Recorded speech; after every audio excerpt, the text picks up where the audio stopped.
আসসালামু আলাইকুম। নতুন আরেকটি ভিডিওতে সকলকে স্বাগত জানাচ্ছি।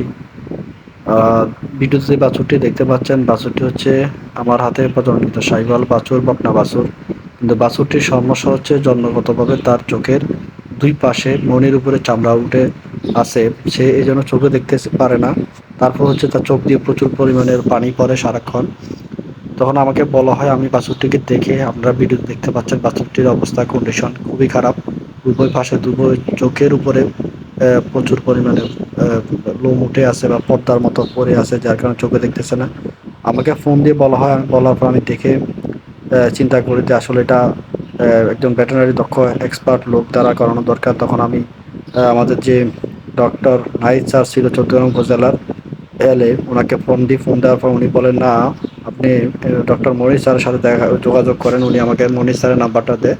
আমি মনির স্যারকে ফোন দিই এবং হোয়াটসঅ্যাপে যোগাযোগ করে ভিডিও করে। উনি তখন আমাকে বিগত 15 দিন পর্যন্ত বলতেছে আসবে আসবে বলে আসতেছিল না। জাস্ট আল্লাহর রহমতে উনি গত কালকে আমাকে হঠাৎ করে ফোন দিয়ে বলে যে আপনার বাছুরটাকে আমি অপারেশন করবো, আপনি কি প্রস্তুত আছেন?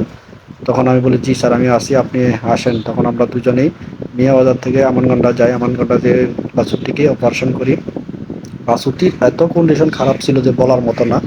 আসলে এই বাছুরটির দুই পাশে, এখনো ভিডিওতে হয়তো ওইভাবে দেখা যাচ্ছে না, উভয় পাশে মনির উপরে, চোখের পর্দা না শুধু, তার মনির উপরেই এই চামড়া চামড়া উঠেছিল, যার কারণে আসলে বাছুরটির খুবই সমস্যা হচ্ছিল।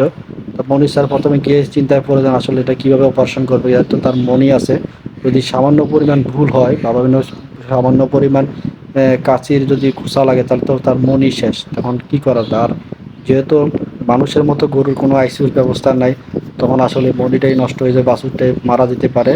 উনি অনেক বুঝে শুনে বাছুরটাকে দেখে প্রায় আধা ঘন্টা পর্যন্ত উনি অবজারভেশন করে, তারপরে মালিকের সাথে কথা বলে সিদ্ধান্ত নেন যে উনি অপারেশন করবেন। আলহামদুলিল্লাহ, ওনার দক্ষতার সহিত উনি বলতেছিল যে যদি কোনো কারণে চামড়া লিক হয়, তাহলে প্রচুর পরিমাণ ব্লিডিং হতে পারে। উনি এটা নিয়ে আশঙ্কায় ছিলেন। আর হচ্ছে তার মনিটা যদি নষ্ট হয়ে যায়, কোনো কারণে যদি লাড়া দেয় কাছে, যেহেতু মনির উপরে চামড়াটা, উনি চামড়াটা মনির উপর থেকে কাটতে হবে, এই কারণে আসলে উনি খুবই ভয় ভয় পেয়েছিলেন, এমনকি উনি চিন্তায় পড়ে গেছিলেন। তবে লাস্ট আলহামদুলিল্লাহ উনি দক্ষতার সহিত অপারেশনটি করেন। আমি তাকে সার্বিক সহযোগিতা করি, অ্যানেস্থেশিয়া দিয়া, তারপর হচ্ছে তাকে বাছুরের যাবতীয় যা কিছু কাজ আছে আমি সে ওনাকে হেল্প করি। আলহামদুলিল্লাহ বাছুরটি খুব সুন্দর, প্রায় আধা ঘন্টা 40 মিনিটের মতো সময় লাগে অপারেশন করতে, যদিও ভিডিওতে খুব শর্টকাট দেখানো হচ্ছে। এই ভিডিওতে অপারেশন করে বাছুরটি ইনশাল্লাহ কোনো ব্লিডিং হয়নি, কোনো সমস্যা হয়নি। আলহামদুলিল্লাহ বাছুরটি সুস্থ সবল আছে। ইভেন আজকে আমি সকালে গিয়ে দেখে আসছি, ইনশাল্লাহ বাছুরটি খুব ভালো আছে। এখন হয়তো আল্লাহ যদি রহমত করে বাছুরটি চোখে দেখতে পারে। তারপর হচ্ছে এখন আলহামদুলিল্লাহ বাছুরটি এখন আজকে দেখলাম সকাল নাড়াচাড়া করতেছে। তো প্রিয় খামারি ভাই ও বোনেরা, যারা এরকম অপারেশন করানো দরকার, জটিল কোনো চিকিৎসা করানো দরকার বা অপারেশন করা দরকার, তখন অবশ্যই অবশ্যই একজন ভেটেরিনারি সার্জন দ্বারা অপারেশনটি করাবেন। ভালো এক্সপার্ট ভেটেরিনারি সার্জন দ্বারা অপারেশন করাবেন। মনির স্যার আলহামদুলিল্লাহ খুবই এক্সপার্ট। আমার সাথে যদিও ওনার আগে কখনো কাজ করা হয়নি, প্রথমে কাজ করা হয়েছে।